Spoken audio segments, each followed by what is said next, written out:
কেন্দ্রীয় শহীদ মিনারে শেষ বিদায়ে গার্ড অফ অনার এবং সর্বস্তরের ফুলেল শ্রদ্ধায় সিক্ত হলেন শিল্পের জাদু কাঠির ছোঁয়ায় জাতির জাগরণের সাধক লাখো নবীনের শিল্পগুরু মোস্তফা মনোয়ার। মঙ্গলবার সকাল 11:30টায় কেন্দ্রীয় শহীদ মিনারে নেওয়া হয় তার মরদেহ। শ্রদ্ধা জানাতে ছুটে যান বিভিন্ন শ্রেণী পেশার মানুষ।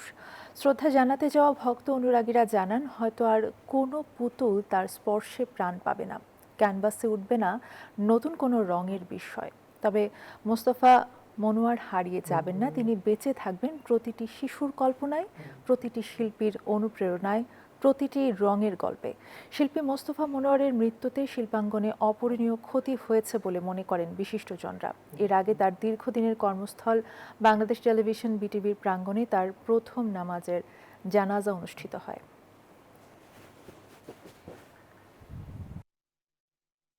Bashundhara public school and college 2026 শিক্ষাবর্ষে ভর্তি চলছে। এ বিষয়ে আরও জানাতে আমাদের সাথে যুক্ত হচ্ছেন সহকর্মী আরিফুল ইসলাম। আরিফুল, জানাবেন যে প্রিয় শিল্পীকে বিদায় জানাতে নিশ্চয়ই সর্বস্তরের মানুষ কেন্দ্রীয় শহীদ মিনারে ভিড় করেছে, কি খবর রয়েছে আপনার কাছে?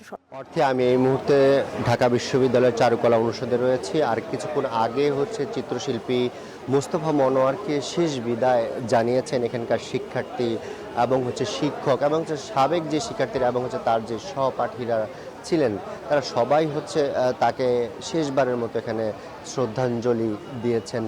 আর এখান থেকে তাকে বনানী কবরস্থানে তার মরদেহ নিয়ে যাওয়া হয়েছে, সেখানে তাকে দাফন করা হবে। এর আগে কেন্দ্রীয় শহীদ মিনারের সকাল 11:30টায় তাকে রাখা হয় সর্বস্তরের শ্রদ্ধা নিবেদনের জন্য। সেখানে আমরা দেখেছি যে মানুষ ছুটে এসেছেন তার যেই রেখে যাওয়া যেই কৃতকর্ম, রেখে যাওয়া যেই সৃষ্টি, সেগুলোকে শ্রদ্ধাবোধ রেখেই কিন্তু তাকে শেষবারের মতো শ্রদ্ধা জানাতে এসেছেন। আমরা দেখেছি যে সন্তান তার মাকে নিয়ে এসেছেন, আবার বাবা তার ছেলেকে নিয়ে এসেছেন।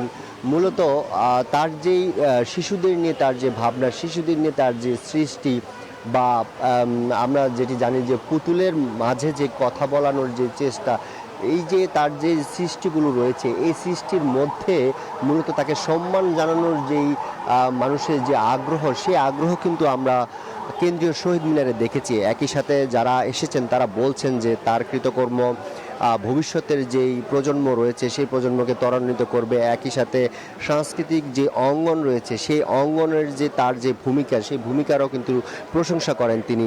একই সাথে সাংস্কৃতিক অঙ্গনকে বিকশিত করার লক্ষ্যে তার যে প্রচেষ্টা এবং তার যে সৃষ্টিকর্ম রয়েছে, সেগুলো ভবিষ্যতে সাংস্কৃতিক অঙ্গনকে আরও এগিয়ে নিয়ে যাবে, এমনটাই কিন্তু প্রত্যাশা। তবে শেষ বিদায়ে তার যে ভক্তবিন্দু এবং শুভাকাঙ্ক্ষী বা শিক্ষার্থী যারা ছিলেন তারা আমরা দেখেছি যে চারুকলা অনুষদে অশ্রুসিক্ত নয়নে তাকে সবাই বিদায় জানিয়েছেন। এই ছিল চারুকলা অনুষদ থেকে আমার কাছে সবশেষ অর্থে। ধন্যবাদ আপনাকে। আরিফুল ইসলাম জানাচ্ছিলেন চারুকলা থেকে।